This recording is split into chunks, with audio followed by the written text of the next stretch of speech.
Hello மக்களே, இன்றைக்கி சோலனில் இருக்க சென்டர் பிரைம் மாலுக்கு தான் வந்திருந்தோம். மாலில் சுற்றி பார்க்க ஏகப்பட்ட கடை இருந்துச்சு. நான் ரேண்டமாக ஒரு கடைக்குள்ளே நுழைஞ்சேன். தெரிஞ்ச முகமாக ஒருத்தர் மாட்டினார். கடைசியில் யாருன்னு பார்த்தா நம்ம தேனோஸ் மாமா. India is not for beginners. மாமாவை பார்த்த சந்தோஷத்துலேயே அப்படியே மெக்டிக்குள்ளே நுழைஞ்சிட்டேன். போயிட்டு பர்கர் செக்ஷனில் ஒரு ஃபிஷ் பர்கரை ஆட் பண்ணிட்டேன்.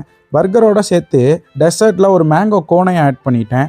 சரி, ஒரு எக் ரேப் ஆட் பண்ணுவோன்னு அதையும் ஆட் பண்ணிட்டேன். எல்லாமே பண்ணிட்டோமே, சிக்கனை மட்டும் ஏன் விடணும்னு சொல்லிட்டு கடைசியில் சிக்கனையும் ஆட் பண்ணிட்டேன். எல்லாத்தையும் ஆட் பண்ணிவிட்டு கார்ட்டில் போய் பே பண்ண ஆரம்பித்தா பே ஹியர் ஆர் பே அட் கவுண்டர்னு கேட்கும். நான் பே ஹியர் கொடுத்துட்டேன். டேபிள் சர்வீஸா இல்லை கவுண்டரில் பிக்கப் பண்ணிக்கிறீங்களான்னு கேட்கும். நான் டேபிள் சர்வீஸ் கொடுத்துட்டேன். 10 கார்டு நம்பர் கேட்கும். 10 கார்டுனா ஒன்றும் இல்லை, சைடில் இந்த மாதிரி ஸ்ட்ராப்ஸ் வச்சுருப்பாங்க.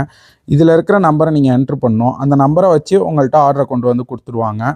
என்ட்ரு பண்ணிவிட்டு நீங்கள் யூபிஐ கொடுத்தீங்கன்னா கீழே கோடு காட்டும். அதில் நீங்கள் பே பண்ணிக்கலாம். பே பண்ணி முடித்தோன்னா ஆர்டரை கொண்டு வந்து கொடுப்பாங்க.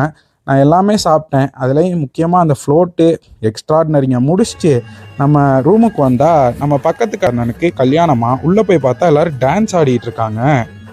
ஒரு டான்ஸ், ஐயோ அத்தை நீங்க பாக்கணுமே. விஷயம் தெரியாதவன் கப்புன்னு பார்த்தானா கையில சாவி தூக்கி விட்டுருவான். காக்காவலி மாதிரி இருக்குது. அது ஹிந்தி கேசட்டை போட்டுட்டு ஆடுவான் பாருங்க ஒரு டான்ஸ். சும்மா லுங்கி டான்ஸ் மங்கி டான்ஸ் அடிக்கிறா.